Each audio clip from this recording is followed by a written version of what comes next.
Media Matters put together a compilation of everything everything Tucker Carlson has said about masks. And so this is like, by extension, how serious is Tucker taking the COVID-19 pandemic? Now, interestingly, early on, there were articles about how, he got in contact with Trump and he was warning Trump, this is serious, you have to take it seriously, it's not fake news, and all that stuff. He was getting credit for doing that. Then, the partisan fervor bubbled up in the country, and he fell in line and started repeating the same silly right-wing talking points, making the same arguments. And so what does he really believe? Who knows? But I'm going to show you, and again, credit to Media Matters here, they splice together at different times the stuff Tucker has said on masks. You try and make sense of this. Dissent used to be a defining feature of American life, but no more. Now we have mandatory consensus. Masks are good. Anyone who questions the utter goodness of masks is bad. What they're really telling you is that masks are magic. What appears to be a flimsy cotton face covering is in fact a holy amulet that protects us from disease more reliably than any modern medicine. Masks are great. They have their place. Surgeons wear masks in operating rooms. People wear masks in elevators and crowded stores, and good for them. It probably helps.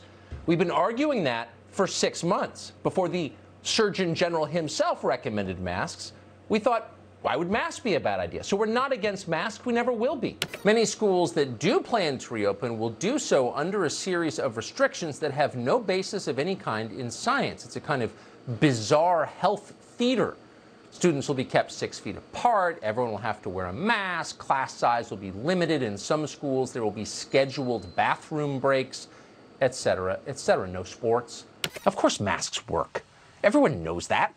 Dozens of research papers have proved it. In South Korea, Japan, Hong Kong, the rest of Asia, where coronavirus has been kept under control, masks were key.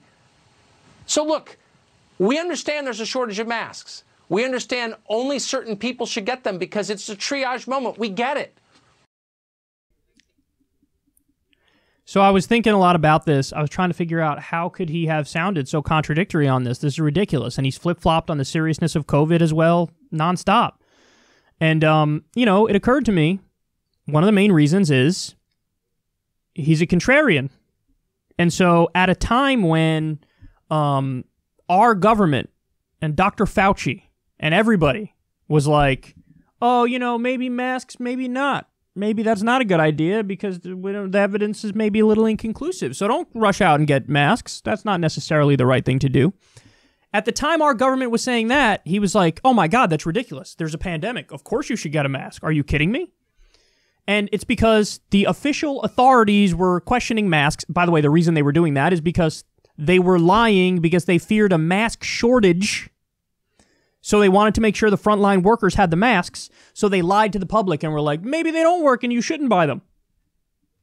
So they were lying. But at the time that was the official line coming from governmental authorities, Tucker was like, that's bullshit and you're lying to us. And I'm going to be the brave truth teller here. At that time, Tucker was correct. But then as time goes by, what happened? Eventually, everybody acknowledged the truth. Of course, masks work and we need to do it. The authority should have never lied. But then it's like, okay, masks work and maybe we should do like Democrats were talking about, like mask mandates are a good idea. We should do that because that'll save lives. The Republicans flip. Tucker flips all of a sudden. Oh, it's a bizarre health theater. And people act like masks are magic when it's really just a piece of cloth. So what changed? What changed is what the dominant line of argument was from the authorities and also from the Democrats. And he's a contrarian. Whatever they say, I'll say the opposite. So you say masks are good? Oh, you think it's magic? You think it's just a piece of cloth? Don't do health theater, bizarre health theater. And vice versa. When the authorities were saying, nah, masks, I don't know about that. He's like, of course they work. What's wrong with you? So anyway, the point of this segment is don't be a sucker. Don't be a sucker. There are plenty of people who are doing commentary who it's either just rigidly partisan, tribal garbage, where all they're doing is running with the line from their team and trying to rationalize it and work backwards from their conclusion. That's some of what goes on. A lot of what goes on is pure contrarianism. There are plenty of commentators who are just like, all I do is reflexively default to the contrarian take and think I'm a genius. There's a lot of that goes on, man. And so just be aware of this stuff and judge things based on whether or not it's true. Look at things on a case-by-case basis, judge whether or not it's accurate, and react accordingly. But fact of the matter is, even though this guy fancies himself some sort of populist truth teller, at least in this respect, he's a standard, run-of-the-mill, contrarian, partisan hack bullshitter. And it's obvious. You just saw it with your own two eyes.